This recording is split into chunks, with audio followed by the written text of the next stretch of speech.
sheep, and the Lord is my shepherd, watching over my soul to keep guarding over me ever, watching wherever I go.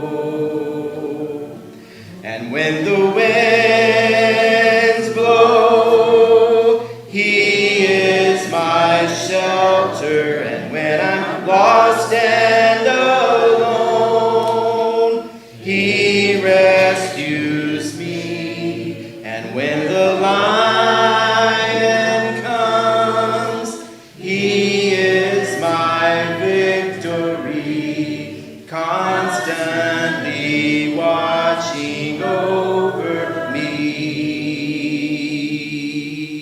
He is constantly watching over me. A Journey Through the Bible, Day 190 of 365, Friday, July the 9th, 2021. Today's reading, Isaiah chapter 3, verse 1 through chapter 5, verse 30. Isaiah continues to show why punishment is deserved.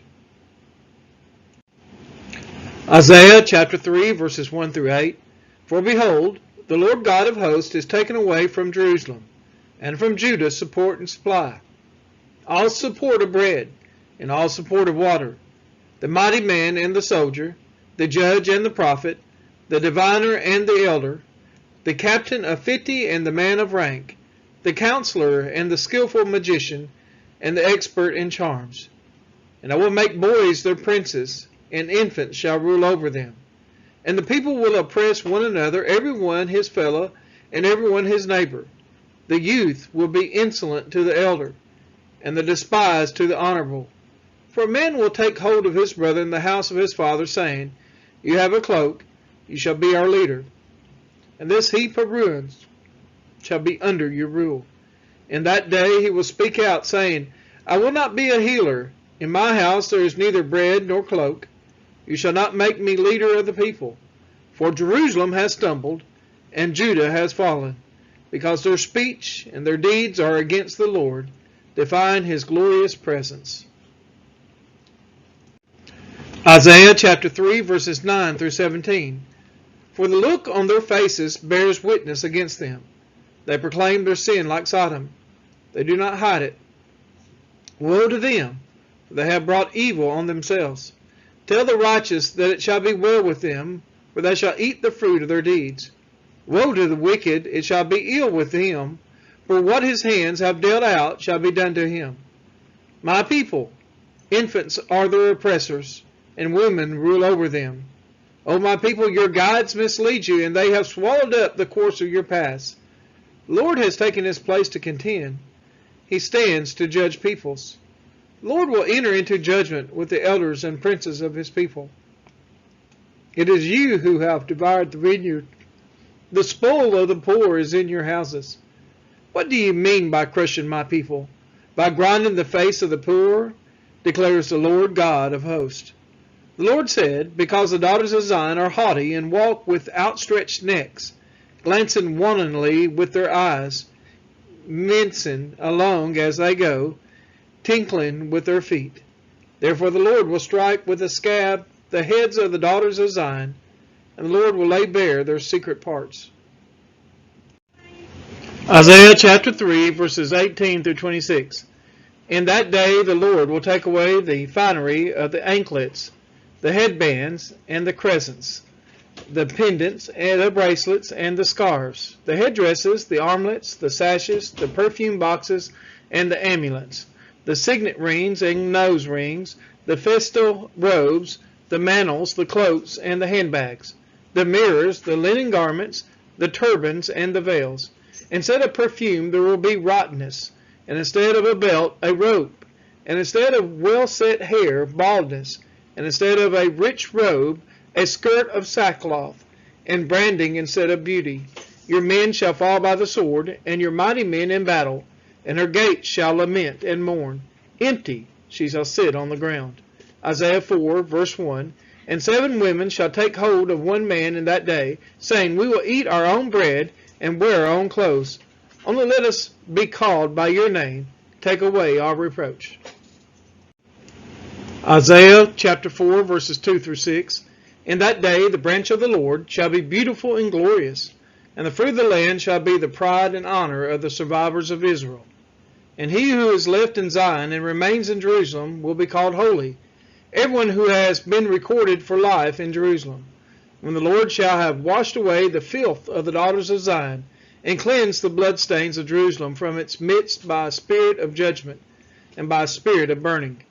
Then the Lord will create over the whole site of Mount Zion, and over her assemblies a cloud by day, and smoke and the shining of a flaming fire by night. For over all the glory there will be a canopy. There will be a booth for shade by day from the heat, and for a refuge and a shelter from the storm and rain. Isaiah chapter 5, verses 1 through 2. Let me sing for my beloved, my love song concerning his vineyard. My beloved had a vineyard on a very fertile hill. He dug it and cleared it of stones, and planted it with choice vines. He built a watchtower in the midst of it, and hoed out a wine vat in it. And he looked for it to yield grapes, but it yielded wild grapes. Isaiah chapter 5, verses 3 through 10. And now, O inhabitants of Jerusalem and men of Judah, judge between me and my vineyard. What more was there to do for my vineyard, that I have not done it in it? When I looked for it to yield grapes, why did it yield wild grapes? And now I will tell you what I will do to my vineyard. I will remove its hedge, and it shall be devoured.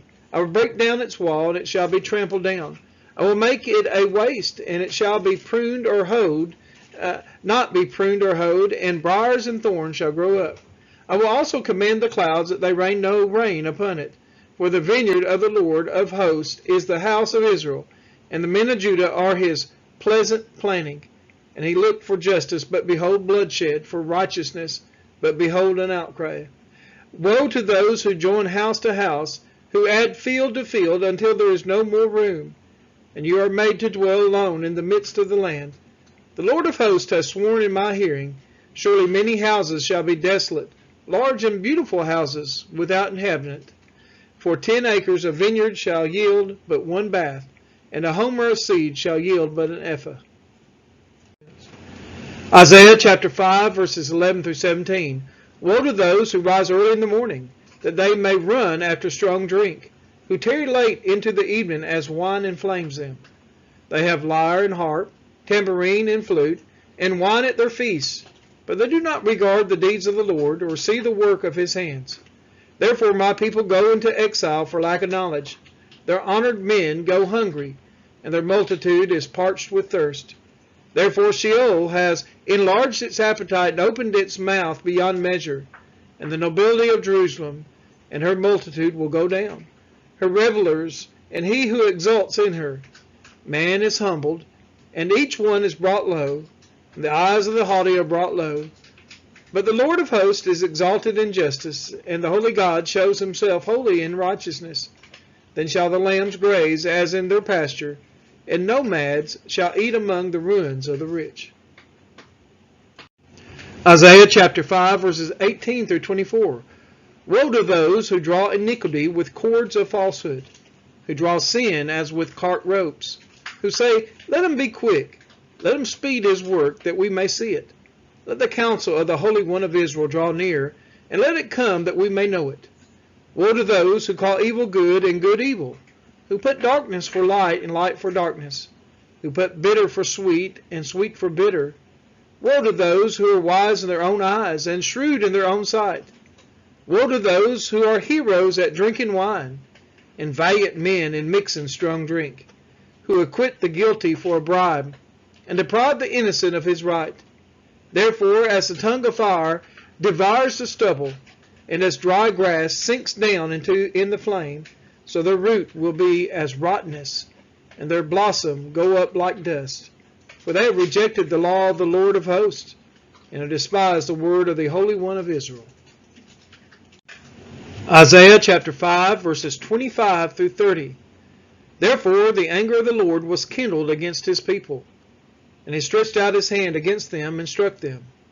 And the mountains quaked, and their corpses were as refuse in the midst of the streets. For all this his anger has not turned away, and his hand is stretched out still. He will raise a signal for nations far away, and whistle for them from the ends of the earth. And behold, quickly, speedily they come. None is weary, none stumbles, none slumbers or sleeps. Not a waistband is loose, not a sandal strap broken. Their arrows are sharp, all their bows bent. Their horses' hoofs seem like flint, and their wheels like the whirlwind. Their roaring is like a lion. Like young lions they roar. They growl and seize their prey. They carry it off, and none can rescue. They will growl over it on that day, like the growling of the sea. And if one looks to the land, behold darkness and distress, and the light is darkened by its clouds. We are his children, and he is our Father, watching over our soul. Great is his love for his sons and his daughters, watching where